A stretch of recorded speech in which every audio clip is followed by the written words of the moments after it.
पत्नी का भूत। एक आदमी की पत्नी अचानक से बहुत बीमार पड़ गई।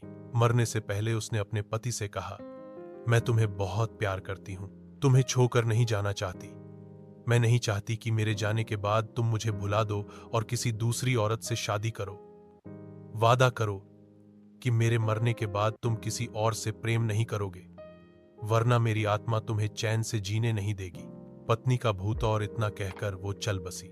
उसके जाने के कुछ महीनों तक उस आदमी ने किसी दूसरी औरत की तरफ देखा तक नहीं, पर एक दिन उसकी मुलाकात एक ऐसी लड़की से हुई जिसे वह चाहने लगा।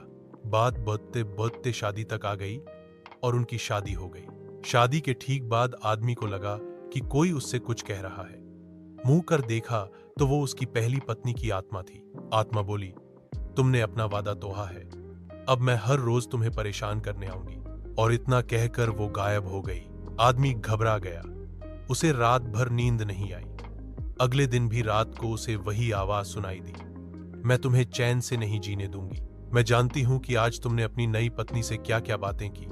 और उसने आदमी को अक्षरश एक बात बता दी। आदमी डर कर कांपने लगा।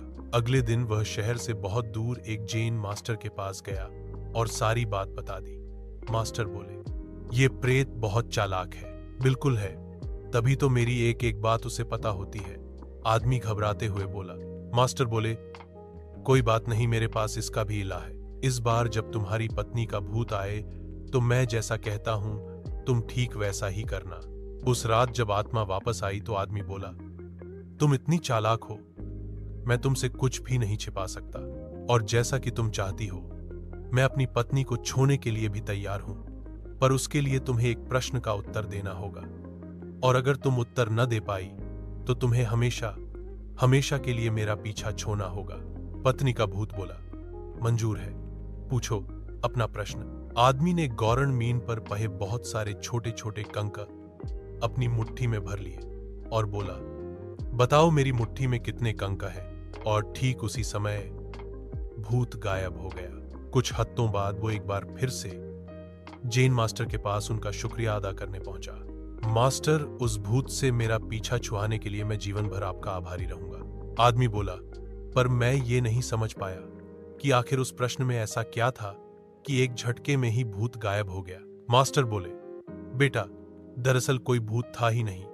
मतलब? आदमी आश्चर्य से बोला, हाँ, कोई भूत था ही नहीं। दरअसल दूसरी शादी करने की वजह से तुम्हें एक अपराधबोध महसूस हो रहा था, और उसी वजह से तुम्हारा दिमाग एक भ्रम की स्थिति पैदा कर तुम्हें भूत का अनुभव करा रहा था।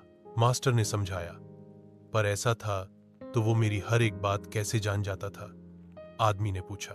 मास्टर मुस्कुराए, क्योंकि वो तुम्हारा बनाया हुआ ही भूत था, इसीलिए जो कुछ तुम जानते थे वही वो भी जानता था। और यही कारण था कि मैंने तुम्हें वो कंक वाला प्रश्न पूछने को कहा, क्योंकि मैं जानता था कि इसका उत्तर तुम्हें भी नहीं पता होगा, और इसीलिए भूत भी इसका उत्तर नहीं दे पाएगा, और तुम्हें तुम्हारे दिमाग की ही उपज से छुटकारा मिल जाएगा। आदमी अब पूरी बात समझ चुका था। उसने एक बार फिर मास्टर को धन्यवाद किया और अपने घर लौट गया। कई बार हमारे मन में भी किसी पुरानी बात को लेकर एक गिल्ट फीलिंग रह जाती है। कहानी में भूत का आना उसी तरह की फीलिंग का एक एक्सट्रीम फॉर्म है, पर अधिकतर मामलों में हम किसी पुरानी घटना को याद कर अफसोस करते हैं और कभी कभार खुद पर क्रोधित भी हो जाते हैं। ऐसा बार बार करना गलत है। अपने भूत की वजह से अपने भविष्य और वर्तमान को बिगाड़ने में कोई समझदारी नहीं है। इसलिए अगर आप भी किसी पुरानी घटना की वजह से अपराधबोध महसूस करते हैं तो ऐसा ना करें। गलतियां करना मनुष्य का स्वभाव है, सभी करते हैं। आपसे भी हुई तो कोई बात नहीं, उस घटना को पीछे छोड़ें और अपने जीवन को सार्थक बनाने की दिशा में काम करें। पर क्या भूत सच में होते हैं? यह एक ऐसी बहस है जो सदियों से चली आ रही है, जहां करोड़ों लोग मानते हैं कि भूत सच में होते हैं। वहीं बहुत से लोग ऐसे भी हैं जो भूत या आत्माओं के अस्तित्व को लेकर सहमत नहीं हैं। खैर, जो भी हो, अक्सर हमें भूतों से जुड़ी कुछ घटनाओं का जिक्र सुनने को मिल ही जाता है, और अगर बताने वाले की माने तो ये घटनाएं सच्ची होती हैं। तो आइए हम ऐसी ही कुछ सच्ची भूतिया कहानियों के बारे में जानते हैं।